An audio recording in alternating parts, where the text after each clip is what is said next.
Bueno, buen día, buen día a todos. Bueno, como saben, hoy nos toca el módulo de ginecología, el núcleo 4, que es patología del tracto genital inferior. Nos vamos acercando a la mitad y al final.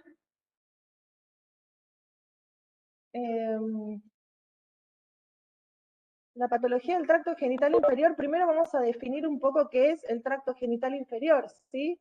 Bueno, para los que no me conocen, supongo que ahí ven mi nombre y algunos ya me conocen de las comisiones. Soy Lorena Carcelier, soy especialista en tocoginecología y apasionada del tracto genital inferior, así que trataré de contarles eh, lo mejor posible de qué se trata este subtema de la ginecología que es eterno.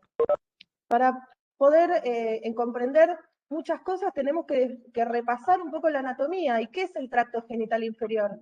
El tracto genital inferior, si vemos la anatomía de los órganos genitales internos, podemos dividirlo en dos partes con una línea imaginaria, ¿sí? Que es el orificio cervical interno. Todo lo que está por arriba, básicamente, del orificio cervical interno va a ser el tracto genital superior y lo que está por debajo, el inferior. Lo que está por debajo va a comprender el cuello uterino en su totalidad, entre el orificio interno y el orificio externo, en conjunto con el canal cervical, la vagina y la vulva como parte de los genitales externos. Vamos a pensar que viene una paciente al consultorio que se llama Silvana, de 33 años, y ella viene porque presenta pérdidas, refiere ella, intermenstruales desde hace 6 meses. No realiza controles desde que tuvo a su segundo hijo hace 3 años y quiere cambiar de método anticonceptivo porque ya no es regular. Ella le molesta que no es regular, entonces quiere cambiar de método anticonceptivo porque estas pérdidas lo atribuye a su método anticonceptivo.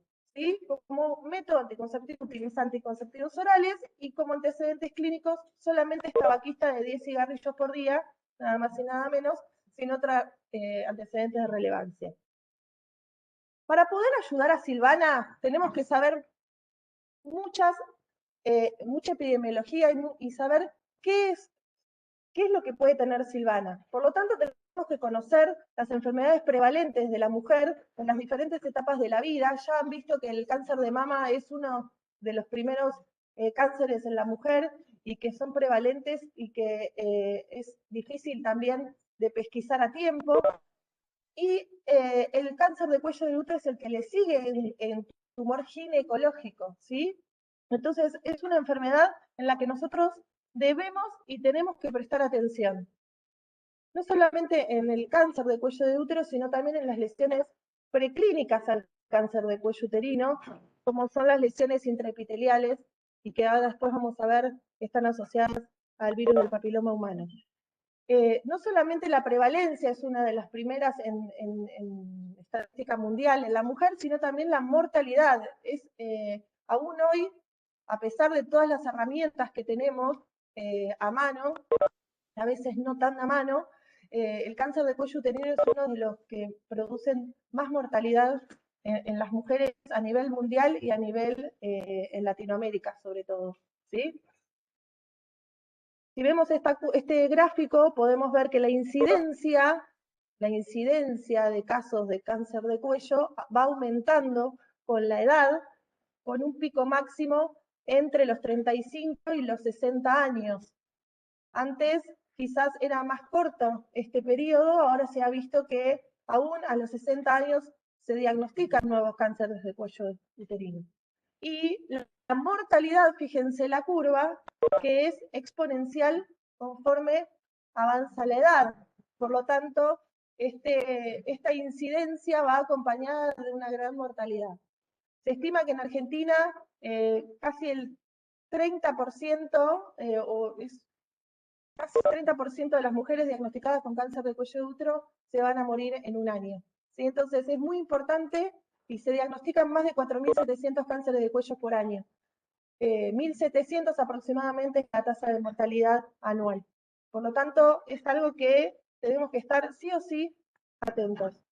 Y como es una enfermedad prevalente, todos los programas nacionales y mundiales, el objetivo de estos programas es la reducción de esta tasa de mortalidad y la tasa de incidencia mediante la detección de las enfermedades preclínicas y preinvasoras, que justamente todo estudio cuyo objetivo tiene detectar y tratar oportunamente las enfermedades se convierten en un estudio de tamizaje, ¿sí? Y los estudios de tamizaje tienen que tener ciertos criterios para considerarlo preventivo y para considerarlo como un método de prevención secundaria. Tienen que ser dirigidos a enfermedades con largos periodos asintomáticos, como vamos a ver que es el cáncer de cuello, que tiene que ser prevalente con una alta mortalidad, y este test tiene que ser eficaz para poder detectar la enfermedad o las etapas preinvasoras a tiempo y poder intervenir y modificar el curso de la enfermedad. Debemos poder con este estudio llegar a tratar la enfermedad, cambiar la morbimortalidad para que pueda ser preventivo, ¿sí? Es por eso que a nivel nacional se ha desarrollado diferentes programas de prevención de cáncer de cuello.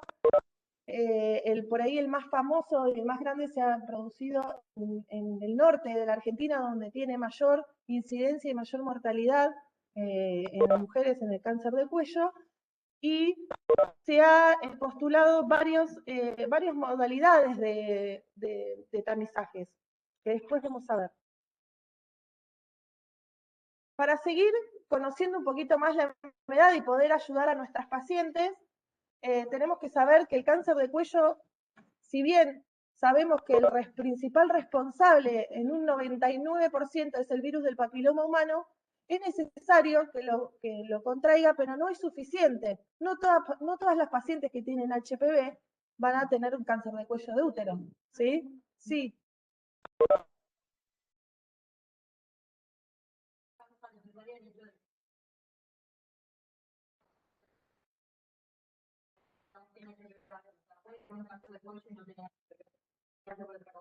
Bueno, lo que me preguntan es si el cáncer de cuello sí o sí tiene que tener HPV.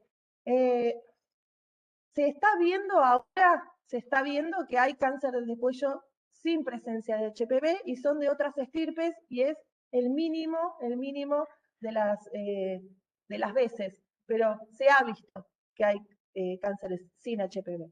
Lo que sí tenemos que saber es que la presencia del HPV es necesaria para producir también la mayoría de los cánceres de cuello y poder actuar a ese nivel. Las cosas infrecuentes siempre las vamos a tener, pero nosotros tenemos que valer de las enfermedades más prevalentes para poder detectarlas a tiempo. Quizás en los cánceres de cuello sin HPV es difícil de llegar a prevenir a largo plazo, pero sí tenemos que prestar atención en este tipo de cánceres. ¿Y por qué no es suficiente? Porque necesitamos cofactores. El HPV necesita cofactores para poder infectar. Es una etiología multifactorial, se le llama porque justamente necesita de otros cofactores. Los cofactores pueden ser el inicio de relaciones sexuales en forma precoz, múltiples compañeros sexuales, edad joven del primer parto, la multiparidad, el bajo nivel socioeconómico. Esto tiene que ver un poco con también el acceso a los sistemas de salud y a los métodos de prevención, tanto primaria como secundaria, y se está reflejado en las estadísticas mundiales donde hay zonas en el mundo que tienen muchísima mayor mortalidad e incidencia de cáncer de cuello que en otras.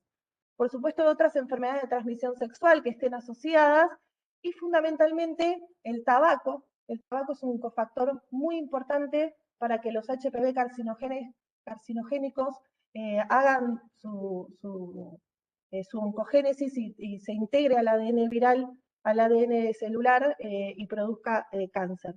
La inmunosupresión también es otro punto importante a considerar que no debemos dejar pasar, y últimamente se está estudiando lo que es el uso de anticonceptivos orales y la alteración de la microbiota vaginal que harían alterar un poco digamos, el ambiente donde el virus se empieza a desarrollar y a infectar.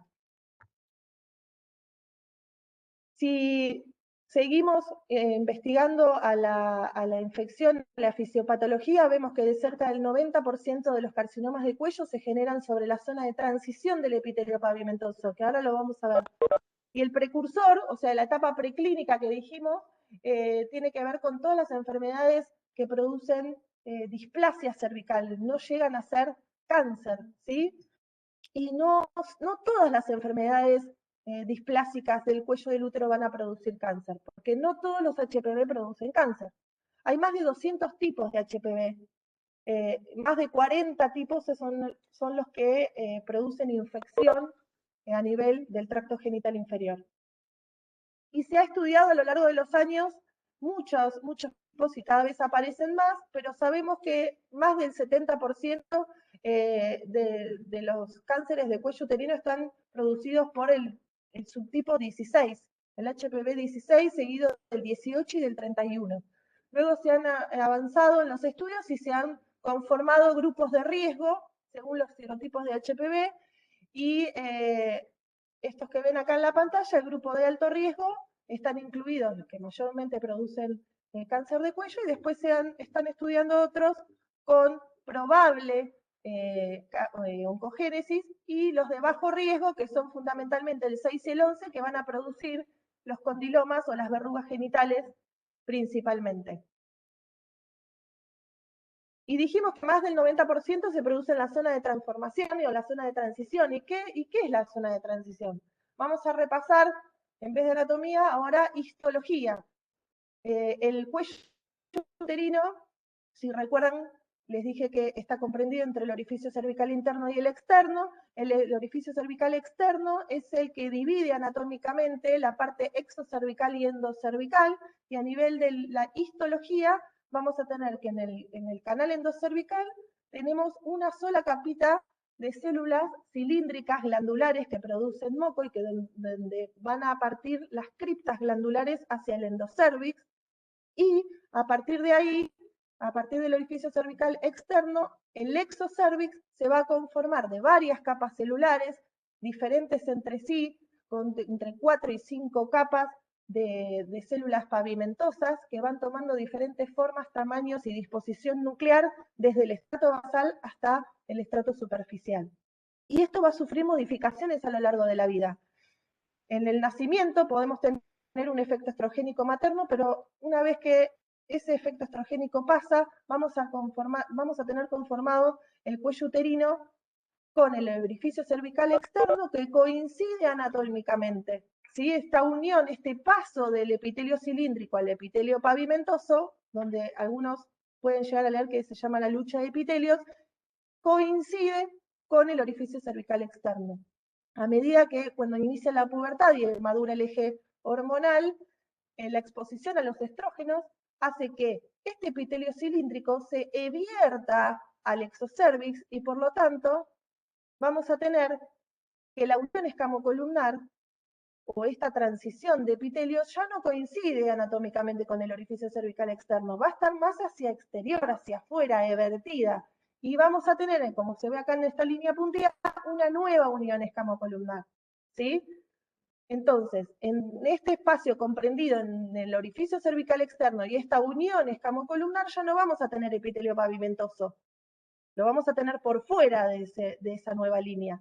Y por dentro vamos a tener las glándulas, que no están acostumbradas a estar en ese medio tan hostil que es la vagina, porque acuérdense que el orificio cervical externo está en contacto con la vagina, ¿sí? Que tiene un pH ácido, que tiene muchos traumatismos por las relaciones sexuales y demás prácticas. Entonces vamos a tener un aumento de la secreción de moco y va a inducir una respuesta en el cuerpo que ¿qué va a hacer? Va a intentar volver al original, digamos, a que ese exocervix esté recubierto de epitelio pavimentoso. Entonces se ponen en marcha mecanismos de reepitelización de las glándulas, que es esta zona gris, ¿sí? Donde el epitelio pavimentoso va a empezar a tapizar estas glándulas que están evertidas. Por diferentes mecanismos, hay varias teorías, este epitelio empieza a ser reemplazado, este epitelio cilíndrico exocervical, en un epitelio pavimentoso.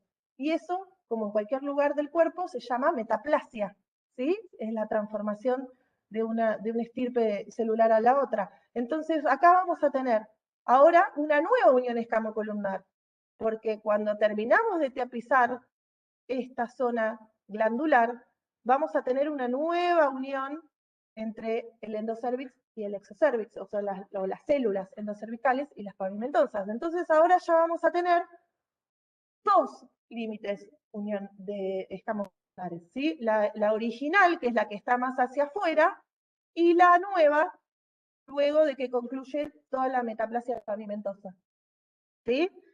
Esta zona gris entre la unión escamocolumnar vieja y la nueva es la zona de transformación. Y es donde el virus va mayormente, no digo que no pueda hacerlo en otros lugares, de hecho lo hace en otros lugares, pero es donde mayormente en el cuello del útero va a aprovechar este alto recambio celular y esta delgada capa también en el epitelio glandular para infectar. ¿Sí? Cuando después llegamos a la menopausia y la producción de estrógeno cesa, ocurre todo lo contrario. Esta unión escamocolumnar se va a invertir y se va a introducir en el canal endocervical, por lo tanto va a producir un entropión, lo pueden llegar a leer, entonces esa unión escamocolumnar probablemente no la volvamos a ver.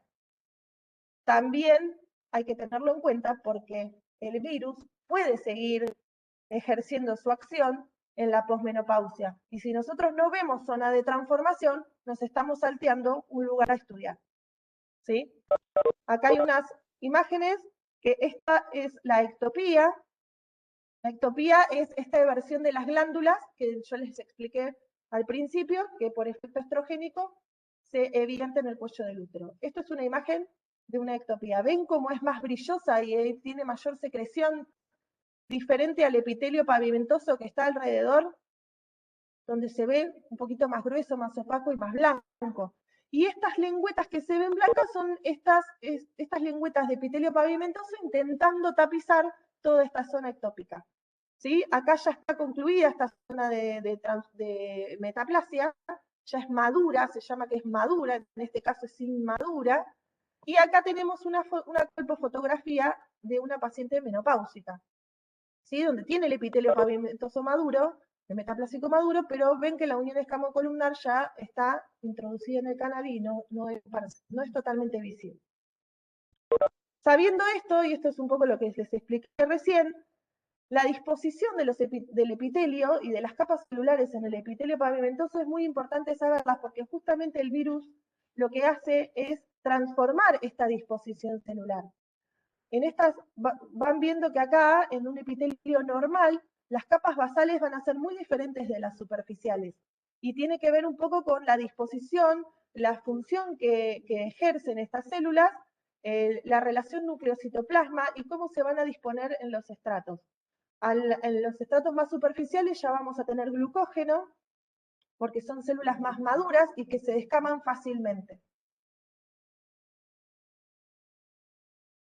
Ya repasamos lo que es la anatomía y la histología. Ahora tenemos que entender qué hace el virus para producir tanto las infecciones virales simples o de bajo riesgo o incluso el cáncer.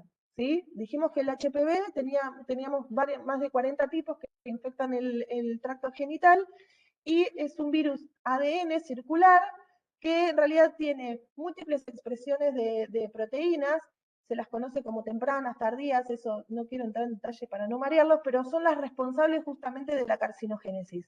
Y el virus va a ingresar al epitelio pavimentoso y al cuello del útero por microtraumatismos, por transmisión sexual, ¿sí? Y va a ingresar a las células del estrato basal, ¿sí? Las células que primero afectan son las basales. Y son las basales porque son las que tienen mayor núcleo y la mayor capacidad de reproducción. El virus como es ADN, ingresa a la célula y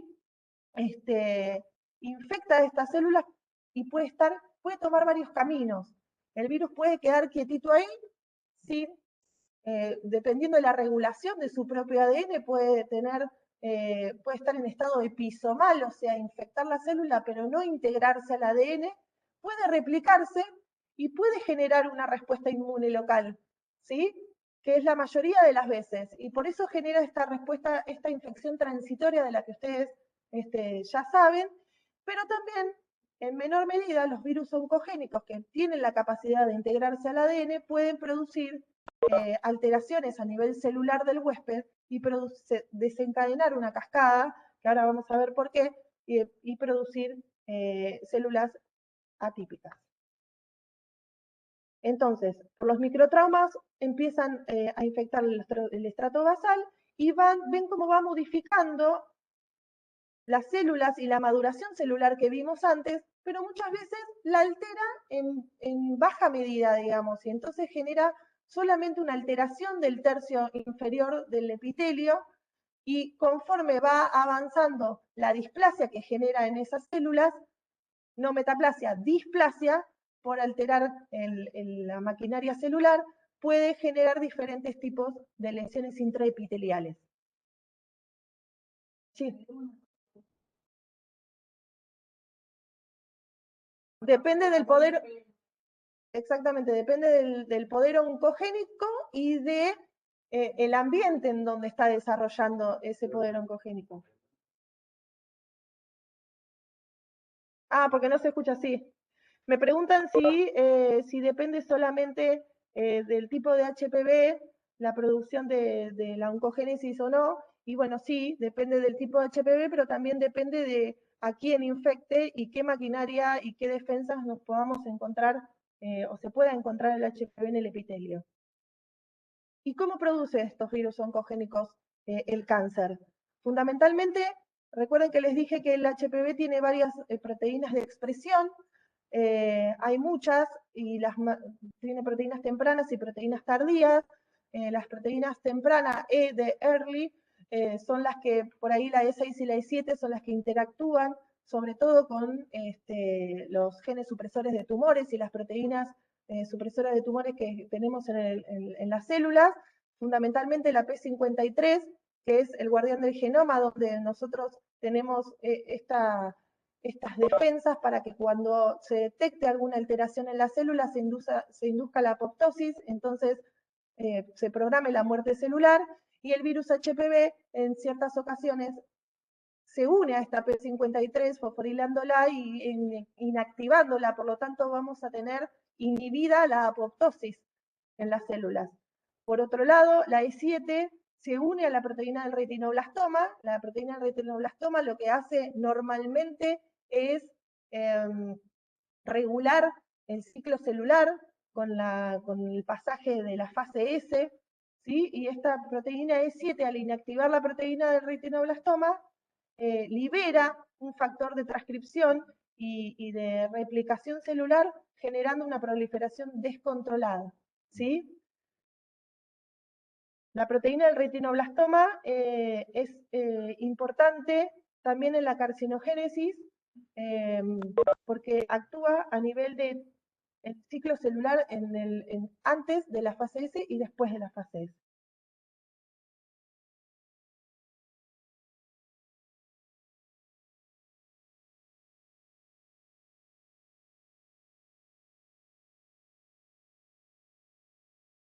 No te entiendo la pregunta.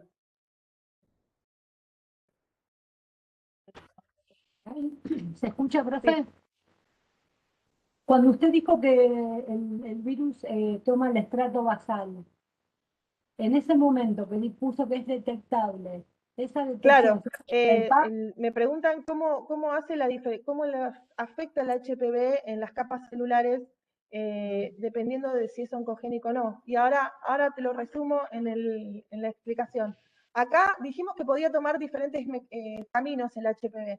Puede llegar a infectar a la célula, producir la alteración celular y esa diferenciación de que hablábamos, y tener una infección productiva y latente y transitoria y producir, por ejemplo, en los estratos epidérmicos un condiloma, o puede, junto con otros factores y la maquinaria celular y del ADN del virus, por ser oncogénico, integrarse al genoma de la célula y producir la carcinogénesis, como recién expliqué, por los mecanismos de las proteínas, como recién expliqué. Entonces, puede tomar dos caminos. Quedarse quietito, infectar las células, generar una producción viral controlada, digamos, y transitoria, o inducir a la carcinogénesis por integración viral a la célula huésped. Cuando genera una producción viral con una infección transitoria, se dice que está en estado episomal, y cuando produce ya la inducción de carcinogénesis es porque ya el virus está integrado a la célula. ¿Sí? ¿Te respondí tu pregunta?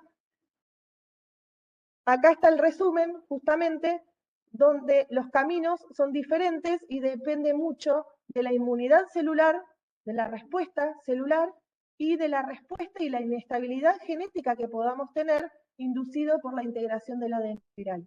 Cuando este virus ingresa a las células basales y puede generar una infección leve porque solamente queda infectando las células basales, podemos tener una citología que solamente nos informe HPV. ¿Sí?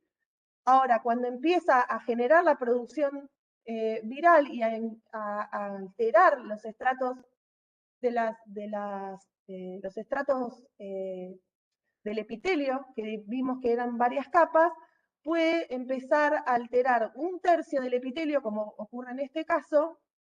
Acá ven las células basales y un tercio del epitelio, o ya avanzar hacia todo el estrato, hacia todos los estratos del epitelio, y van a conformar diferentes lesiones intraepiteliales que, según las clasificaciones a lo largo de los años, se han denominado de diferente manera. Cuando la membrana basal la sobrepasa, ya tenemos el carcinoma invasor. ¿Sí?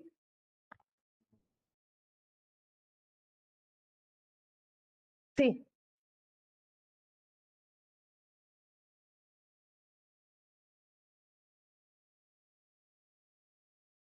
Bueno, esa es una buena pregunta. ¿Cuánto tiempo llegamos al cáncer? Es un virus, generalmente los virus oncogénicos tienen su periodo de incubación y su tiempo de patogenia. Se estima que puede llegar a pasar 10 años en producir un cáncer, pero también lo pueden producir en menos, porque depende mucho de todo esto que estoy explicando de los cofactores. ¿Sí? No es lo mismo una paciente inmunosuprimida que una inmunocompetente. ¿Sí? Entonces, ese periodo de latencia, digamos, o de incubación es muy importante para poder intervenir y interferir con la evolución de la enfermedad.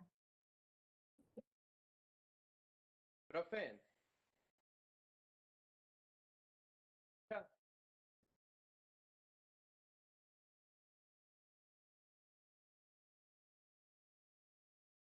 Ahora lo voy a explicar. Esto lo voy a explicar. Bueno, y esto es un cuadro de las diferentes clasificaciones de los tipos, de cómo se han llamado las lesiones, de acuerdo a cuánto afecta en el epitelio, y la última clasificación, que es del sistema de Bethesda, que es lo que utilizamos actualmente, directamente lo podemos dividir en SIL, que son las siglas en inglés de lesión intraepitelial de bajo grado y de alto grado. La de bajo grado corresponde a cuando afecta un tercio del epitelio, y si ya afectan 2/3 o todo el epitelio, o incluso hay un carcinoma in situ que llega hasta la membrana basal, se lo denomina SIL de alto grado. Sí, ahí voy. Los marcadores genéticos, los test moleculares, ya lo voy a explicar. Pero para llegar a eso tenemos que entender toda la fisiopatogenia y tenemos que ver quién es la población blanco. ¿Sí? ¿Quiénes se pueden infectar de HPV? Todos, absolutamente todos. Y haga la práctica sexual que tengan, pueden infectarse por HPV. ¿Sí? Varones, mujeres, en todo el tracto genital inferior. Sí, las personas sexualmente activas. Me preguntan en el chat. No hay, por eso no hay pesquisa de HPV si no hay inicio de relaciones sexuales. ¿Sí? Haya o no haya penetración, pero ya con solo contacto sexual uno está expuesto al HPV. Se estima que en las pacientes o las mujeres de 15 años y los varones a los 16 ya tienen una exposición del 30 al 70% de HPV, por lo tanto pueden transmitir el HPV. ¿Sí? Por eso es que lo pueden tener todos. Y lo pueden tener en cualquier lugar del tracto genital inferior y en zonas extragenitales también. El tracto genital inferior está expuesto a múltiples lesiones y pueden coexistir diferentes grados de afectación por HPV. Acá vemos una afectación en el cuello, acá vemos en vagina, acá lo vemos en vulva, en la uretra, ¿sí? En el pene. Muchas veces los varones no se ven las lesiones porque se ocultan por el glande, lo mismo en vulva, que por ahí entre labios mayores y menores pueden haber lesiones y son como pasadas por alto. En la región perineal y en la región perianal también es muy frecuente y muy prevalente las infecciones por HPV, incluso en la mucosa anal. ¿Se acuerdan que les expliqué que tiene predilección por los epitelios que están en constante recambio en las zonas de transformación? En el ano también tenemos zonas de transformación. Y en la orofaringe también tenemos. Y se está viendo mucho, ahora aumentó mucho la incidencia de HPV extragenital, sobre todo en la cavidad oral, en la orofaringe, en la laringe, ¿sí? Y en el esófago, sobre todo bueno, en personas que practican el sexo oral, por lo tanto, son zonas que no están evaluadas generalmente como pesquisa, ¿sí? Son hallazgos y tiene mucho que ver también con la inmunosupresión. Se ha visto últimamente, hay un aumento de incidencia de cáncer de laringe por HPV, y justamente por eso se han desarrollado otros métodos de tamizaje y de prevención primaria. Bueno, sabiendo todo esto, tenemos que estar atentos entonces, sabemos que es una enfermedad prevalente, tenemos a Silvana que nos consultó y tenemos que saber y estar alertas, no solamente como prevención secundaria, sino también ir a buscar este tipo de lesiones preinvasoras e invasoras según los síntomas que nos puedan llegar a presentar. Es muy inespecífico, pueden ser, los síntomas y signos pueden estar dados también por otras patologías, pero no tenemos que dejar de pensarlo si la paciente consulta por spotting, por sangrado intermenstrual, por dispareunia, por sinusorragia, por leucorreas persistentes que no responden al tratamiento, ¿sí? O si hay hemorragia de la posmenopausia. No nos olvidemos que también pueden estar presentes por este periodo de incubación de 10 años, una paciente expuesta al HPV a los 50 o 45 años, a los 60, 65 puede tener un cáncer de cuello, ¿sí? Entonces, ¿qué hacemos con Silvana? ¿Podemos pensar que puede llegar a tener una infección por HPV o hasta un cáncer de cuello? Sí, sí. Tiene sangrado intermenstrual, es fumadora, toma anticonceptivos orales, ¿sí? Entonces, ¿qué vamos a hacer? Nos sobran los motivos para generar una pesquisa exhaustiva en Silvana. Por lo tanto, tenemos que pensar qué métodos de tamizaje tenemos disponibles en el momento de la consulta de Silvana. ¿Y en dónde estamos? No es lo mismo estar en Jujuy que estar en Cava, ¿sí? Y eso no es lo mismo estar en Europa que estar en África. Entonces eso lo tenemos que tener en cuenta. ¿Y qué métodos de tamizaje se han desarrollado hoy por hoy? Bueno, la citología exfoliativa cervicovaginal o el Papa Nicolau o el PAP, como ustedes normalmente lo conocen, fue uno de los primeros tamizajes que se ha experimentado, complementada con la colposcopía. Si bien la colposcopía en realidad se vio antes, se descubrió antes, Hinselmann ya en Alemania en 1925 había observado la zona de transformación y observó que la mayoría de las pacientes con cáncer de cuello estaban localizadas en esa zona.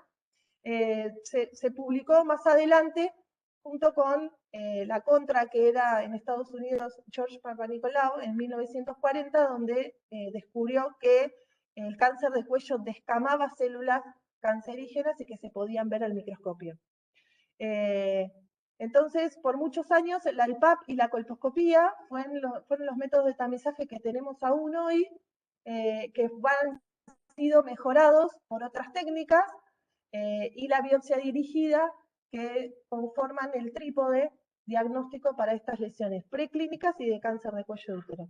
Últimamente se están estudiando los estudios moleculares que tanto les interesan para poder generar otro tipo de triage y de tamizaje con mayor eficacia, sensibilidad y especificidad, porque en realidad el mayor problema que tenemos es que el PAP, por ejemplo, tiene un 50% de sensibilidad, entonces nos están faltando un montón de casos que podemos detectar. Por lo tanto, la colposcopía se complementa para mejorar esa sensibilidad. En algunos países más desarrollados, quizás la colposcopía no está tan desarrollada porque tienen otros métodos, tienen más métodos moleculares y tienen mayor recursos económicos para poder afrontar esos test moleculares. Y el Papa Nicolau, entonces, por ahora sigue siendo un método de tamizaje válido y es un método que es sencillo, es de bajo costo, y eso es lo que también nos interesa tenerlo en cuenta. Es una toma exocervical con la espátula de aire, eso lo vamos a ver en los prácticos, pero a grosso modo es la toma exocervical con una espátula de aire de las células exfoliadas del exocervix, más una toma citológica con un cepillo de las células glandulares. ¿Sí? Eso se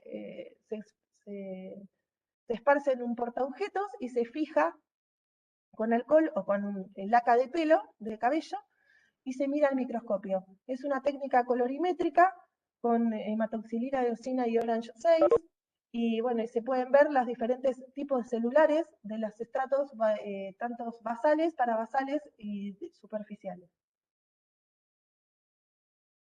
Bueno, repasando, debemos decirle a la paciente que no tenga relaciones sexuales 48 horas antes, que no se ponga nada en vagina, que tratemos de que no se ponga ningún tipo de óvulo, ni tampón, ni que se haga una ecografía transvaginal, porque todo lo que toque el cuello del útero puede alterar la citología. ¿Y a quién le hacemos Papa Nicolau? Le hacemos a él.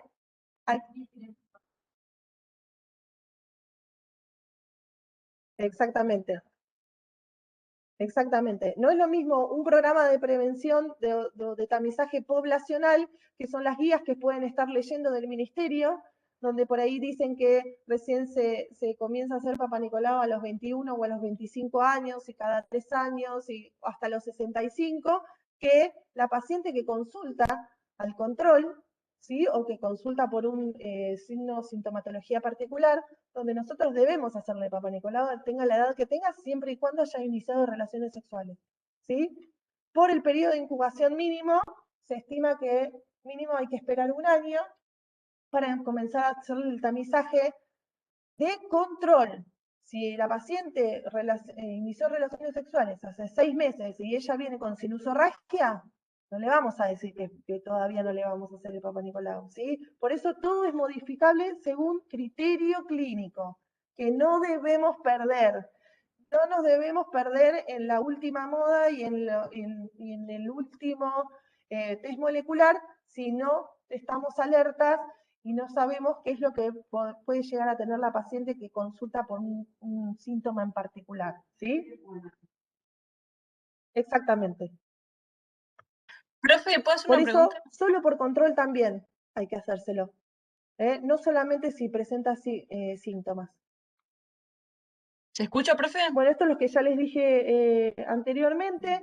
Después del Papa Nicolau, con la colposcopía aumentamos la sensibilidad de la citología y básicamente es un estudio que utiliza un binocular a gran aumento, ¿sí? Con una fuente de luz, y donde vamos a ver junto con una exposición del cuello del útero y impregnación con ácido acético al 5%, diferentes imágenes colposcópicas que pueden hablarnos de lesiones premalignas y malignas. El ácido acético se usa porque fluidifica el moco cervical y además desnaturaliza las proteínas. Si recordamos qué es lo que hace el HPV a nivel de los estratos celulares, nos acordamos de que aumenta la displasia y aumenta, si se integra el ADN y va modificando la maduración celular, hace que hace que podamos a través de la luz ver las células que tienen mayor proteínas. El ADN es proteínas, entonces podemos ver las imágenes que se forman por las diferentes afectaciones de los estratos del epitelio afectados por el HPV. La prueba de Schiller es un líquido que tiene yodo y que en realidad tiñe las células con glucógeno, ¿sí? Y por lo tanto vamos a ver epitelios aglucogénicos y glucogénicos. Si están afectados por el HPV, generalmente están aglucogénicos, ¿sí? Entonces no va a tener esa zona. Y vamos a ver zonas yodo negativas. ¿Hay zonas yodo negativas o acetoblancas sin afectación del HPV? Sí, las hay.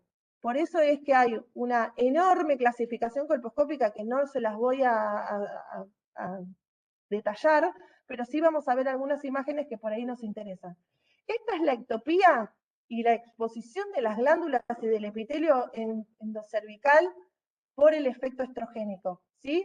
¿Ven cómo se ve diferente? Este es un brillo más pálido y esto ya hay moco y se ven todas las glándulas. Esto es un epitelio, una ectopía y un cuello normal. ¿Se ven más o menos?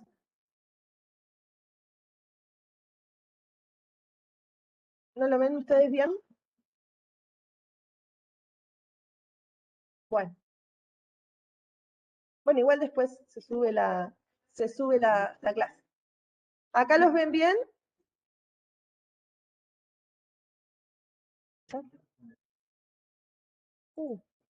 No con tu audio, con el audio nuestro. Dame un segundo. Sí se ve. Interrumpo un ¿Me escuchan? segundo. ¿Me escuchan? Un segundo y nada más.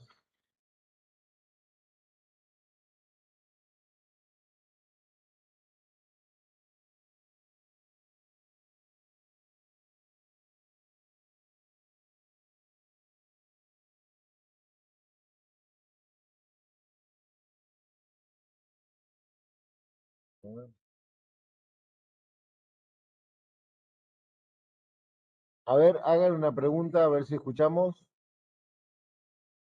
Hola, ¿se escucha? ¿Hola?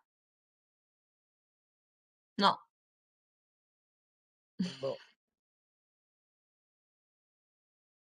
No. Nosotros no los escuchamos a ellos que están haciendo preguntas. Nos estamos perdiendo de eso. Salida. No.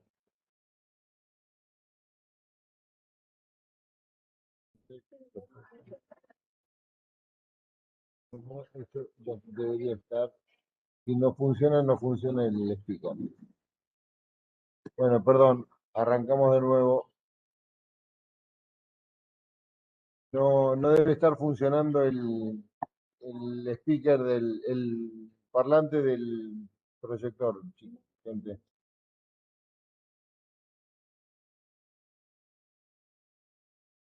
En el chat están, yo te lo cuento después.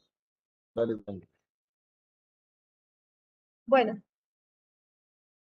no sé qué pasa que no los puedo escuchar. No podemos mejorar eso. A ver.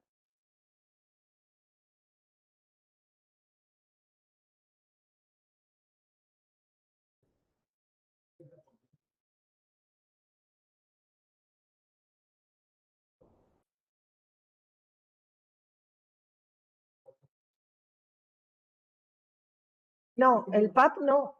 El test ese. No, el PAP no.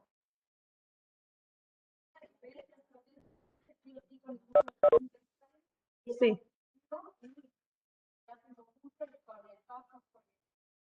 Bueno, ahora voy. Ahora voy a responder todo eso. Bueno, entonces, esto es una colpofotografía de una ectopía, ¿sí? Normal. Esto es una ectopía con hilos de Dew. Y esto es una de las utilidades también de la colposcopía, donde nos permite visualizar una imagen, localizarla y nos permite junto con la colposcopía, ir a la biopsia dirigida, ¿sí? Donde nosotros sabemos dónde ir y vemos dónde tomar la biopsia. Bueno, esta es la nomenclatura del 2011 de Río de Janeiro, es la nueva clasificación. Fíjense que hay muchos ítems donde uno se tiene que fijar en la colposcopía, que es lo que nos va a ayudar a sospechar o no imágenes que pueden llegar a ser preneoplásicas, y dentro de los, muy rápidamente, son los hallazgos colposcópicos normales, porque también vemos cuellos normales, ¿no? No todo es HPV, como por ejemplo este, que es un cuello normal, donde se ve perfecto la unión escamocolumnar, coincidiendo con la zona anatómica, es una mucosa original. Esta es la ectopía que yo les explicaba, se ve bien claro la diferencia, donde esta entonces va a ser la unión escamocolumnar original. No tenemos una nueva unión, ¿sí? Después la vamos a ver luego de la metaplasia, como por ejemplo esta es una metaplasia que todavía no ha tapizado todos los orificios glandulares, como pueden ver acá, por lo tanto es inmadura porque tampoco llegó al orificio cervical, ¿sí? Esta es otra metaplasia madura, donde esto lo pueden llegar a leer, son huevos de Nabot. Los huevos de Nabot son quistes de retención glandular, es simplemente la glándula con producción de moco tapizada con el epitelio pavimentoso arriba. Y es un hallazgo normal. Y después tenemos todo lo que es los hallazgos de grados menores, como los epitelios acetoblancos, que les acabo de explicar por qué se producen los epitelios acetoblancos, y si, dependiendo de la característica de los epitelios acetoblancos, vamos a sospechar en menor o mayor grado de afectación por HPV.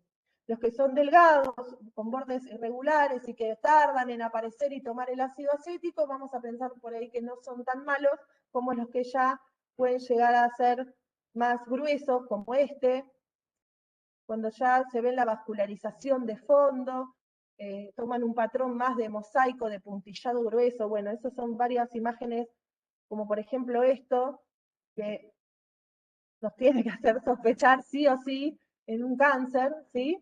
Con vascularización atípica. Y también por ahí podemos ver, como no todo es HPV, les dije, una leucoplasia de este tamaño, con una hiperkeratosis, parakeratosis, se va a ver con el epitelio, con el ácido acético más blanco y más grueso, pero no siempre está producido por el HPV, por eso esta leucoplasia, que se le llama, está dentro de los no específicos. Por supuesto, de todas imágenes sospechosas que no, de las cuales no estamos seguros si no estamos en presencia de una lesión pre-neoplásica, debemos tomarle biopsia, ¿sí? Ni hablar de la sospecha de invasión ya de un cáncer invasor por una vascularización atípica como esta. Y después otros hallazgos benignos que podemos también encontrar, como por ejemplo pólipos, como son estas dos imágenes. Bueno, esto es lo que les acabo de decir, hay que fijarnos ciertas características de las imágenes que vemos para decir si es un grado de sospecha de un SIL de bajo grado o de alto grado. ¿Sí? Lo que es la localización es muy importante, no es lo mismo que esté en el exocervix por fuera de la zona de transformación a que esté por dentro, incluso penetrando en el canal endocervical. Todo lo que sea aumento de vascularización va a ser más sospechoso. Y ahí llegamos a los test moleculares que tanto quieren saber, que es los últimos estudios que se han visto y con los cuales se están tratando de desarrollar los test de screening y de tamizaje, y por ahora va a depender de en qué lugar estemos. Ahí algo leí en el chat, que en el norte están, que en Mar del Plata están. Sí, están en todos lados, están desarrollados, los laboratorios los hacen. Fundamentalmente hay dos tipos de test disponibles, que son la captura híbrida, por ahí lo pueden escuchar con el nombre comercial, COVAS, pero bueno, más que nada me interesa que sepan que son dos tipos de técnicas moleculares, que es una captura de híbridos, donde hay un kit que en realidad contiene un montón de híbridos ARN de diferentes tipos de HPV de alto riesgo, 16, 18, 31, 33, 35, 45, y seguimos, de todos los grupos de alto riesgo, donde se les va a colocar una muestra de la paciente, sea de cepillado endocervical,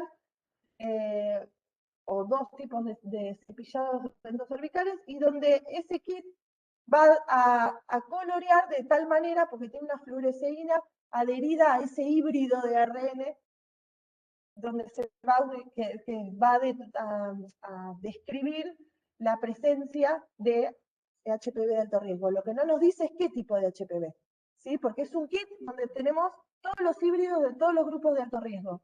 Si colorea es positivo, entonces ya sabemos que es un HPV de alto riesgo.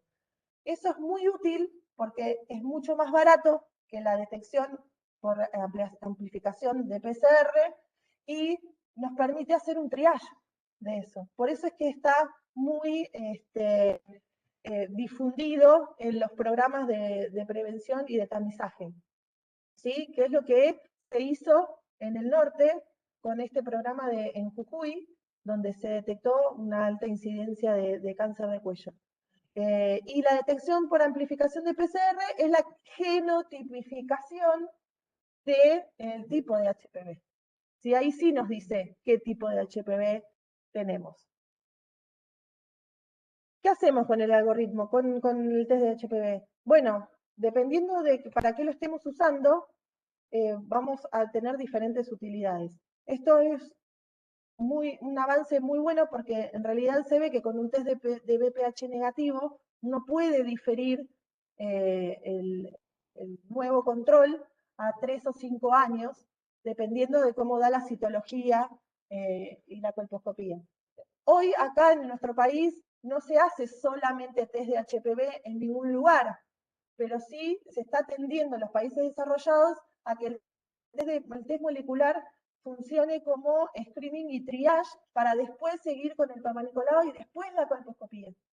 Nosotros en general, por una cuestión de costos, no es porque no lo tengamos, ¿sí? No quiero transmitirles que no estamos al alcance de los test, sí los tenemos. Lo que pasa es que en costo-efectividad no nos conviene, ¿sí? Dependiendo del lugar que estemos. Entonces, ¿qué hacemos con el co-test? El co-test, por donde lo leyeron seguramente los programas de prevención, se hace el test de HPV, la hibridación o la captura de híbridos con la citología. Eso, en este momento, el test de HPV es el que aumentaría la sensibilidad al Papa Nicolau y no la colposcopía, ¿sí?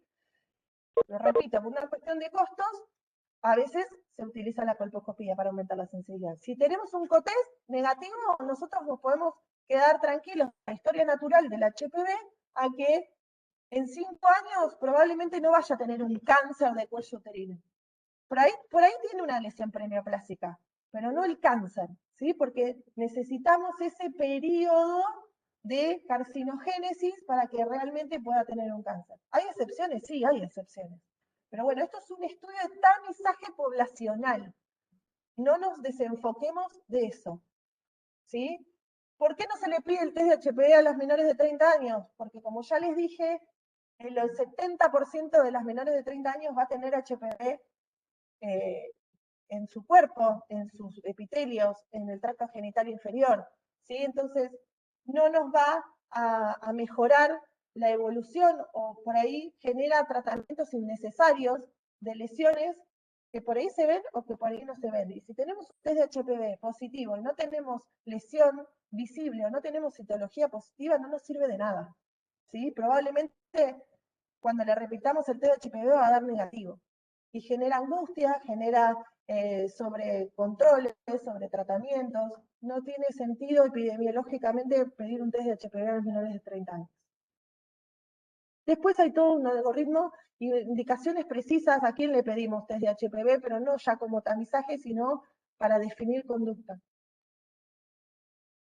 Bueno, y ahí con Silvana, ¿qué hacemos? Silvana ya le hicimos el PAP, le hicimos la colposcopía y pudimos haber tenido un PAP y una colposcopía normal, entonces Silvana va a seguir con su control al año, ¿sí? Podemos tener una alteración en la citología o en la colposcopía o en ambas, entonces ahí le vamos a diagnosticar, confirmar el diagnóstico de la lesión que nos haya tenido en el resultado por histopatología con una biopsia dirigida por colposcopía. ¿Bien? ¿Y qué nos puede venir? Puede venir lesión de bajo grado o de alto grado o un cáncer. ¿Y qué vamos a hacer? En las lesiones de bajo grado, en general, si la paciente es inmunocompetente, se ha visto que tiene una alta tasa de regresión espontánea, ¿sí? Entonces, quizás no la vamos a dejar de controlar, no la vamos a tratar tampoco, porque la vamos a controlar para ver cuál es su progresión, si realmente remite o progresa. Entonces, no le vamos a alargar el control a un año, sino le vamos a citar en 6 meses para hacerle una nueva citología y una nueva colposcopía y ver si esa lesión persiste, regresa o progresa, ¿sí? Si la lesión, si el diagnóstico que tenemos es una lesión de alto grado, o si la veníamos controlando por una de bajo grado y se transforma en alto grado, a Silvana hay que tratarla, ¿sí? ¿Cómo la tratamos? Con una excisión, una exéresis de esa lesión del cuello del útero, que, bueno, en el campus están subidos los videitos que podemos hacerlo de manera más o menos traumática, dependiendo de dónde está la localización de la lesión, con una conización o un LIP, que es una excisión por radiofrecuencia, con un asa que está confeccionada de tungsteno y que está conectada a radiofrecuencia, donde podemos cortar esa porción y escindir esa lesión del cuello uterino y coagularla. Y si tenemos un cáncer de cuello de útero, tenemos que estadificarla. ¿Y cómo la estadificamos? La estadificamos de forma clínica e imagenológica, pero fundamentalmente clínica. ¿Y qué es estadificar? Ver hasta dónde invade este tumor. Acá abajo tenemos una etapa temprana donde podemos ver por colposcopía, acá abajo, una imagen bastante sospechosa, que es de donde le podemos tomar biopsia y ahí la patóloga nos va a informar cuál es la profundidad de invasión. Dependiendo de la profundidad de invasión, se va a estadificar en diferentes estratos. Sí. Muy buena pregunta. Me preguntan si cuánto tiene que persistir un SIL de bajo grado para tratarlo. Si es inmunocompetente y la vamos a controlar, la controlamos cada 6 meses durante 2 años.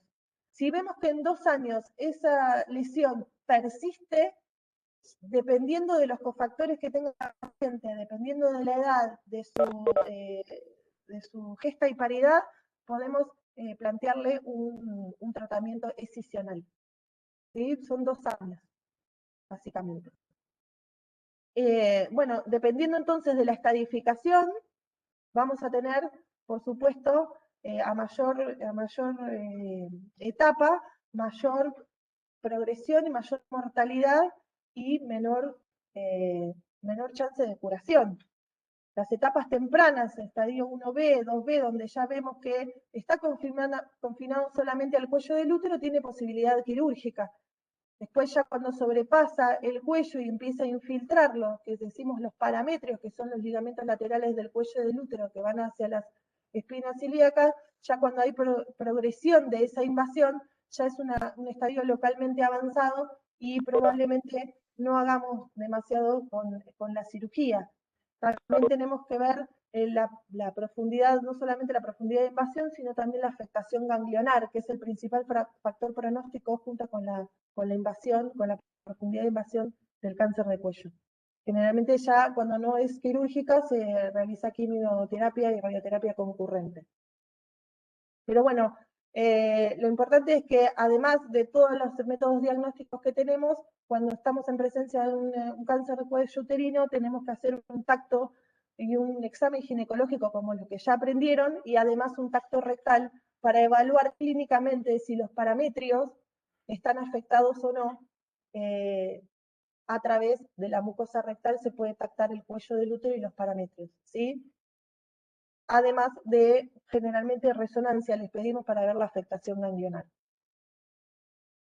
Entonces, estas son las posibilidades que tenemos de tratamiento en las lesiones preneoplásicas. Muchas veces la conización, que es lo que le expliqué recién, estas son las asas de LIP. También se pueden utilizar agujitas para hacer electroconos, y esta bolita produce electrocoagulación, que es luego de la excisión, para que no sangre y para poder electrofulgurar las lesiones residuales que pueden llegar a quedar. También el cono puede llegar a ser diagnóstico, porque si nosotros sospechamos una invasión con un cáncer, debemos hacer una conización para que la patóloga pueda estudiar la pieza en su totalidad y vea el grado de invasión que tiene ese cáncer, que por una biopsia no lo podría informar.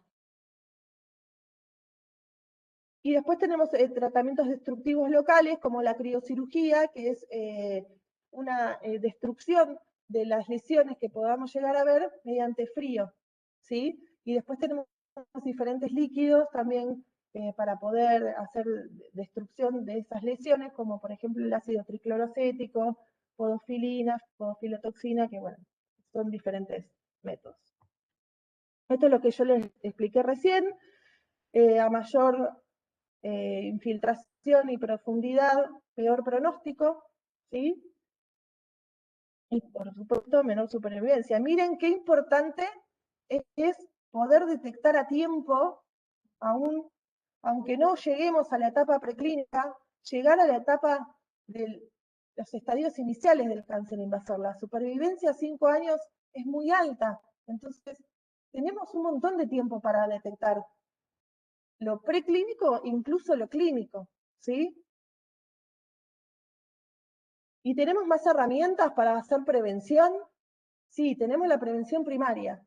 Ahora pasamos a lo que es la vacunación. Y eso también es otro territorio, es un desafío, porque se ha visto que hay muchos estudios hechos mundialmente donde se ve que la vacunación es altamente efectiva, y no solamente para prevenir la aparición de lesiones preclínicas, sino para evitar la progresión a una displasia de alto grado de las lesiones de bajo grado. Y se han desarrollado diferentes vacunas. La primera que se desarrolló es la bivalentes contra los tipos 16 y 18, después se sumaron el 6 y el 11 para poder hacer prevención primaria de las verrugas genitales, que son altamente contagiosas, y que si bien no se consideran carcinogénicas ni preneoplásicas las verrugas, son altamente contagiosas y permite la transmisión no solamente del HPV 6 y 11, sino también pueden asociarse otros HPV, ¿sí? Entonces hay inmunidad cruzada con las vacunas.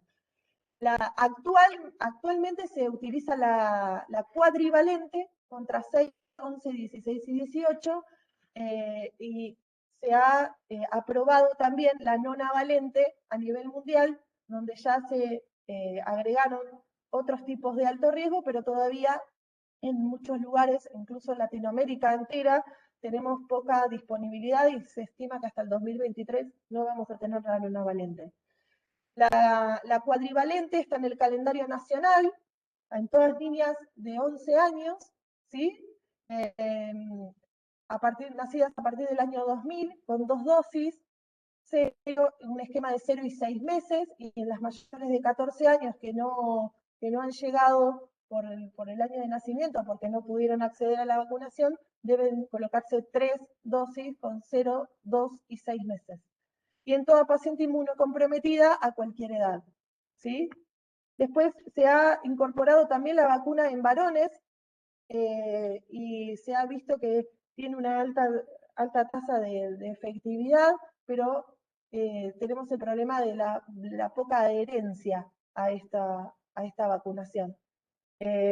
Todos los varones de 11 años deben vacunarse también con la cuadrivalente. Bueno, esto es lo que ya les dije recién. Y vamos a pasar brevemente al otro sector del tracto genital inferior, que es la vagina, y básicamente la vagina puede sufrir las mismas lesiones y la misma carcinogénesis por HPV que el cuello del útero. Es menos frecuente y generalmente cuando encontramos lesiones vaginales, muy frecuentemente están asociadas a otras lesiones del tracto genital inferior porque son multicéntricas. Acuérdense que las lesiones por HPV son multicéntricas y pueden afectar más de un sector del tracto genital, ¿sí? Por lo tanto, no nos olvidemos también de cuando sacamos el espéculo, porque generalmente cuando lo introducimos no prestamos atención tanto a la vagina, pero cuando salimos sí debemos girar el espéculo y tratar de mirar si hay lesiones vaginales. Por ejemplo, acá donde está el 1, el número 1, se ve la misma lesión que vemos acá en el 2, que forma parte del cuello, ¿sí? ¿Se ve ahí? La 3, donde está el numerito 3, se ve la ectopía, ¿sí? O sea, esto es el cuello, esto sería el cuello, este es el fondo de saco vaginal. Ven que hay una zona cetoblanca bastante irregular que parecería ser como un condiloma, ¿sí? También está dividida en bajo y alto grado. Las de bajo grado no son consideradas carcinogénicas o preneoplásicas, y las de alto grado, igual que las del cuello, se tratan de manera excisional. Y no nos olvidemos de la vulva, que si se acuerdan del caso de Amelia, las pacientes, sobre todo posmenopáusicas, donde están acostumbradas a que ya no se hace más el Papá Nicolau, incluso los médicos también están acostumbrados, no revisan y no se ve la vulva, donde puede haber asiento de cáncer de vulva, no solamente por HPV, sino también no relacionado con el HPV. Hubo otras alteraciones vulvares no relacionadas con el HPV. Podemos ver verrugas, podemos ver líquen escleroso, que es una enfermedad no neoplásica, pero que produce una infección o una afectación crónica, ¿sí? Donde el terreno ya predispone para que pueda haber una lesión, una úlcera o un cáncer invasor a futuro. ¿Cómo? Fimosis. En realidad, el líquen escleroso produce adherencia y borramiento de los surcos labiales, y se llama traurosis cuando se fusionan un labio con otro, ¿sí? Cuando oblitera el introito vaginal o vulvar. Y también se dividen en HPV, las lesiones en vulva, HPV relacionados y no relacionados. Generalmente lo pueden ver como binusual, los que son las lesiones que se producen por HPV, y se generan mayormente en mujeres jóvenes, fumadoras o con otros cofactores para el HPV, igual que en el cuello, y pueden producir diferentes lesiones, y de diferentes tamaños, colores, formas y gustos. Blancas, rojas, grises, toda alteración, toda imagen que vean en la vulva con alteración de la pigmentación, del brillo, de la regularidad y del grosor, pueden ser producidas por el HPV. ¿Sí? Tiene bajo riesgo de carcinogénesis en realidad, porque tiene un periodo largo, pero no hay que dejarlas pasar por alto porque también pueden producir alteraciones atípicas. Y el BIN diferenciado es el que no está relacionado con el HPV y que puede generar cáncer porque puede estar asociado a otras lesiones, como por ejemplo el líquen escleroso o la hiperplasia de células escamosas. Y lo importante de esto es la sintomatología, que las pacientes van de un lado al otro buscando solución a ese supuesto honguito que le hace picar y que porque se rasca sangra, y por ahí tenemos cosas como estas que nadie ha visto y que incluso ella no se ha visto, y pueden ser tratadas a tiempo, sobre todo, ¿sí? Estos son condilomas, las dos de arriba, indiferenciado usual, asociados al HPV, y a veces no están en formas de condilomas, a veces están como imágenes grisáceas con displasia intraepitelial vulvar o BIN, lo pueden llegar a ver, y estas zonas grises son sí o sí deben ser biopsiadas. El diferenciado es lo que les hablé de las pacientes pasañosas con líquen escleroso, o ya tienen una base de atrofia también. Ven como acá los labios ya están borrados, y no solamente por el líquen, sino también por la atrofia. La falta de estrógenos hace que el epitelio y la epidermis se adelgace y se haga más fino y más frágil, ¿sí? Acá ya tenemos casi una craurosis con fusión de ambos labios. Estos son los síntomas principales, que ya lo hablamos. Y esto también es la clasificación como la de vagina, que básicamente todo tiene que ser biopsiado y es de bajo grado, se puede destruir, localmente, o si hay una mayor sospecha o es de alto grado, hay que hacer una exéresis amplia con estudio histopatológico. Esto es el final del camino de las lesiones de vulva y que pueden también pasar inadvertidos por la paciente y por el médico. Como conclusiones, bueno, ¿qué podemos decir? Un montón de cosas. Con todas las herramientas que tenemos, con la evolución natural de la enfermedad, como, con las características epidemiológicas del cáncer de cuello uterino, es lamentable que no podamos prevenirlo. Es una enfermedad 100% prevenible, que podemos tener un acceso al tamizaje, pero tenemos un montón de otras cuestiones que son ajenas a la fisiopatología, que por ahí nos están faltando, y es la prevención primaria y secundaria, el acceso a salud, la organización desde diferentes niveles, nacionales, provinciales, y todo lo que es económico, que por ahí no tengan acceso y no podamos poder bajar la tasa de incidencia y de mortalidad del cáncer de cuello. Por eso tenemos que promover la educación, el acceso al sistema de salud y no perder oportunidades cuando una paciente nos consulta. Por eso la citología debe estar de moda para que podamos hacer algo por las mujeres. Gracias.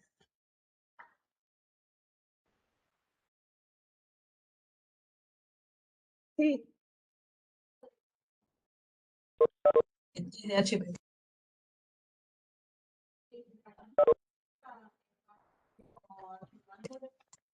Sí, pues dependiendo del estadio en que estemos, muchas veces se puede hacer neoadjuvancia cuando son tumores que no infiltran el resto de los parámetros y de las otras estructuras del tracto genital, pero sí, por ahí es un tumor grande, mayor de 4 centímetros, por ahí tienen peor pronóstico que los de menor tamaño, y puede utilizarse radioquimio, quimio neoadyuvante para disminuir el tamaño del tumor y luego pasar a una cirugía.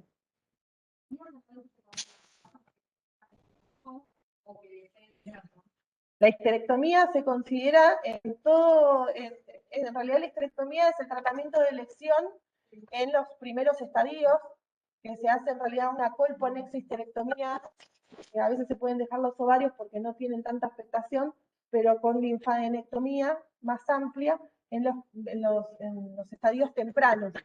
Se puede obviar la histerectomía en casos que por ahí tengas una microinvasión y que la paciente todavía no haya tenido hijos, pero tiene que estar muy bien hablado, muy bien consensuado, tiene que tener ciertas características ese cáncer y la paciente para poder hacer una conización, una traquelectomía muchas veces se hace, que es sacar el cuello del útero y los ganglios solamente, para que después tenga su embarazo y completar la cirugía posteriormente.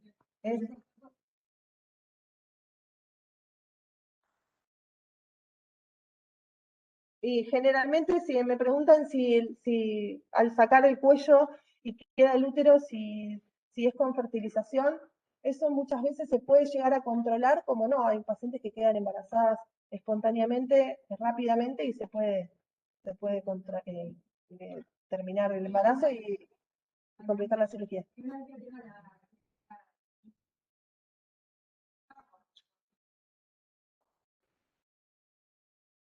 ¿Qué cosas se saca? Puede que tenga el hijo, se saca dependiendo de la invasión que tengamos. Si es solamente una microinvasión en el estadio 1 a 1, donde tenés menos de 3 milímetros de profundidad de invasión y solamente sacaste el cuello, puede quedar en control. Sí. Pero se evalúa también cada caso particular. Hay ciertas pautas de tratamiento según el estadio, pero bueno, siempre hay grises donde uno puede hablarlo con la paciente. ¿Hay alguna pregunta? No pueden preguntar. Ay, se escucha. Habilitamos, así que el que quiere abrir el micrófono, preguntó.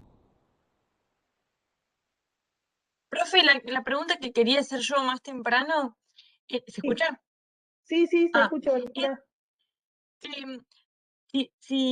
Porque por ahí a mí siempre lo que me hace ruido por ahí de los tamizajes, bien que vos decís que digamos por ahí en cada lugar es distinto y según los recursos que hay, que con el tiempo por lo menos bastante amplio de la progresión que tiene, ¿por qué está indicado esto de que generalmente a todos nos indican cada un año volver? Nada, Bueno, eso. bueno, porque justamente la idea es no desaprovechar la oportunidad y que en realidad los tamizajes poblacionales es para hacer como un triage, ¿sí? Si vos vas a un consultorio y tu médico, justamente vos vas para tu control y si tu médico te puede hacer un test de HPV, sí, pero y en algunos lugares se hacen, por ejemplo en el CEMIC de Buenos Aires, se pide el test de HPV y muchas la citan a los 3 años. Pero no es un método que esté poblacionalmente, digamos, en lo privado, por ahí establecido. Es una cuestión, yo creo que va a llegar eso, yo creo que va a llegar y que por ahí individualizado uno prefiere controlar anualmente a las pacientes por cualquier incidencia de alguna lesión perineoplásica, pero si vos me decís, yo me quiero hacer el test de HPV y te lo haces y no tenés y lo tenés negativo, podés discontinuar el control después de un año. Claro, podríamos decir que digamos el PAP uno lo, Claro, por eso no, el PAP lo va a hacer anual en todo caso por esta baja sensibilidad que no es tan alta, entonces es preferible controlar todos los años. sí, igual, ojo, porque no es la panacea tampoco el test, ¿sí? Además de los costos, justamente se utiliza como un método de triage y un método de por ahí más fácil acceso, que quizás siempre la citología y la colposcopía es más dirigida y más individualizada y uno puede estar más atento a algunas cuestiones, pero ojo porque el test de HPV no tiene... no tiene un valor, no está establecido para todo el mundo para que dejemos de hacer la citología. Pero yo creo que próximamente va a llegar, pero una cuestión de costos no se implementa. ¿Sí? Gracias. Decir algo, no solo, no desde la ginecología, no sé nada de esto, sí desde la salud pública. Estamos hablando del carcinoma que más frecuentemente mata mujeres en nuestro medio. Aún con protocolos de citarlas cada año para hacerle un PAP, un estudio citológico, una colposcopía. Estamos bastante lejos poblacionalmente de establecer estrategias que sean cada 2 o 3 años, porque no hay accesibilidad de estos test en todos lados, no hay medios para pagarlos. En determinados lugares, el CEMIC en Buenos Aires es un lugar de los que configuran protocolos de investigación o de screening en más de una patología. Cáncer de cuello será una, pero en cirugía tienen sus propios protocolos porque tienen una población muy sesgada. Atienden gente educada, con medios, con buena cobertura social. Entonces, eh, la expresión de deseo casi casi de Lorena, de por ahí vamos a ir a eso, tiene que ver con lo que debería ser. Pero hoy por hoy seguimos teniendo al cáncer de cuello en el número 1 de las muertes por cáncer en mujeres. Estamos requete contra lejos de plantear una posibilidad como la que decía Valentina. ¿Por qué me citan todos los años? Tenés que venir vos y todas las mujeres. Deberían ir todos los años para tratar de evitar una enfermedad prevenible. Hace, Lore, 7, 8 años se hizo un consenso, tal vez un poquito más, de cáncer de cuello en Buenos Aires.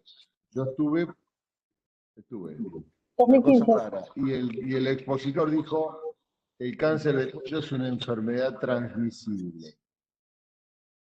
¿No?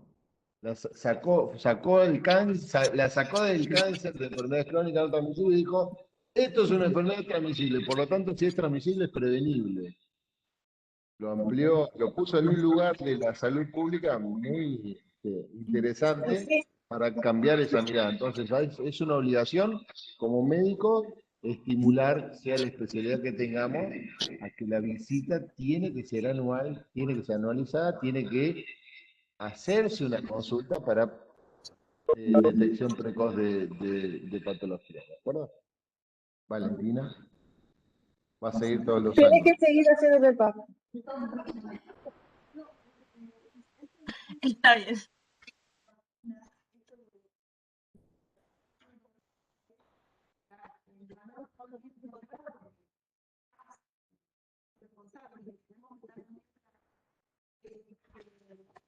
Realmente, ahí cuando los varones en los países desarrollados hace muchos años, empezaron a vacunar a los varones, ahí se vio también el impacto en la baja del cáncer de cuello femenino por una cuestión de que se cortó la transversalidad. Nosotros nos llegó ahora y todavía vos a veces uno ve como ginecólogo en el consultorio, cuando te traen el adolescente y vos le preguntás, ¿tenés más hijos? ¿Tenés varones? ¿Los vacunaste? No. Entonces ahí también eso hay que trabajarlo. Y miren, hasta un colega me dice, claro, dice, el cáncer, dice, la vacuna a los varones, me dice, es por el cáncer colorectal anal, ¿no? No, sí, en parte sí, pero también para disminuir el nuestro, como prevención femenina. Eso tal vez hay que, ¿viste? Trabajarlo. Ahí. Y, perdón, y otra cosa, hay que aprovechar que ahora es plan nacional, es decir, hay que agradecer esto que ya está en el plan nacional. Una dosis de Gardasil está alrededor de 10.000, 11.000 pesos. Entonces, verdaderamente, si uno tiene la accesibilidad por edad, hay que aprovecharla. Hay que aprovecharla y hay que inculcarlo eso. Exactamente. Bueno,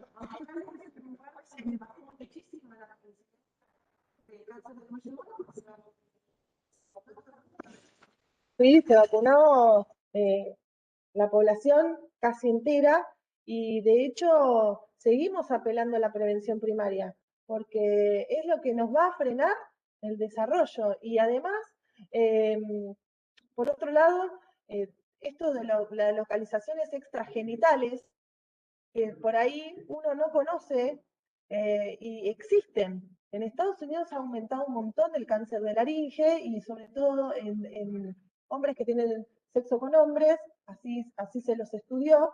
El cáncer anal y el cáncer laringeo es impresionante cómo ha aumentado en los últimos años. De hecho, la Organización Mundial de la Salud aprobó en el 2017 la Gardasil para los varones y para los hombres que tienen sexo con hombres para disminuir el riesgo de cáncer laringeo. Entonces, es importantísimo.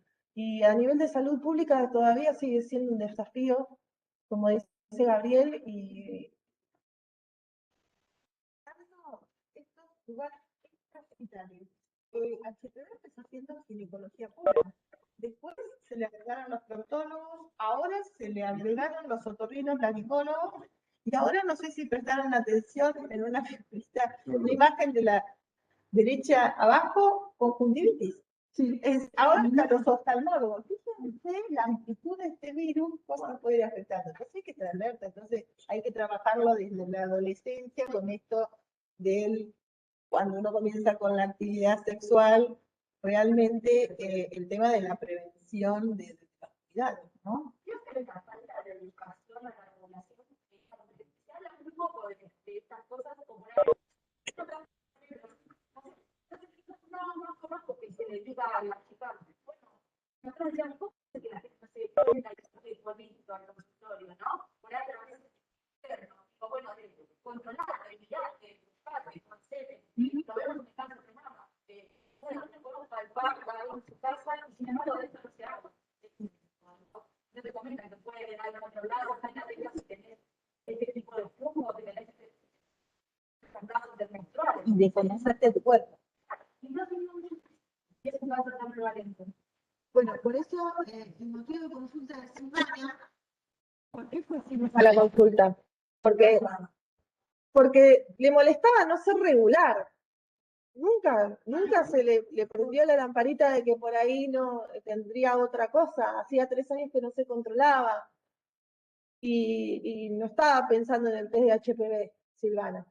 ¿Sí? Entonces, es importante que podamos educar a las pacientes y perdón, una cosita más, que si bien el preservativo es el principal método de barrera de las enfermedades de transmisión sexual, no te exime de contagiarte de HPV porque el solo contacto puede transmitir el virus. Si bien disminuye bastante, pero el solo contacto puede transmitir el HPV. ¿Sí? De todas maneras, tenemos que fomentar el uso de preservativo, por supuesto, pero tienen que saber también que no es la barrera. ¿Sí?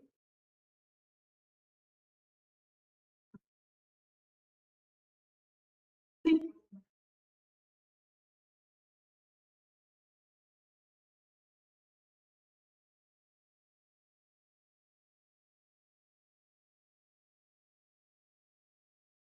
Gente de 22 años, como yo hace 2 años que no estoy o 3 que ya dejé de tener relaciones, ¿para qué me lo vas a hacer? Para seguir haciendo por toda esta incubación. Les hago otro ejemplo. No, yo 50 años, no, yo hace 5 años que quedé viuda y no, ya no más relaciones. Hablaba con mi hoja esa mujer, porque esas son cosas cotidianas que uno se las y vos decís, sí, pero es lo que no, apréndenla, tengan en cuenta en todo este proceso que lleva, ¿sí? Para que no se les pierda pacientes o se escape algo, ¿no? Hoy por hoy, independientemente de la edad, todo paciente que haya tenido un tratamiento por antecedente de HPV o lesiones perineoplásicas, con OLIP, lo que haya sido, hoy por hoy se considera que debe seguir su control durante 20 años. 20 años independientemente de la edad. No importa si tiene 65, 70, 80. Se lo tiene que seguir haciendo. ¿Sí? Porque esto puede, no solamente puede reactivarse la infección, sino que también pudo haber contraído otro tipo de HPV y que tenga otro periodo de incubación otra evolución de la enfermedad. ¿Sí? ¿Alguien quiere hacer alguna pregunta? Sí.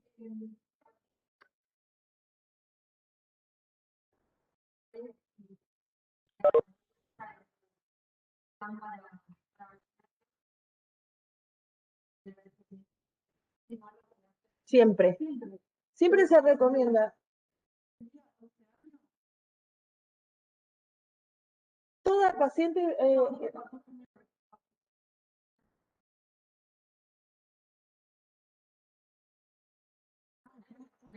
Por ahí tiene que consulta. sí,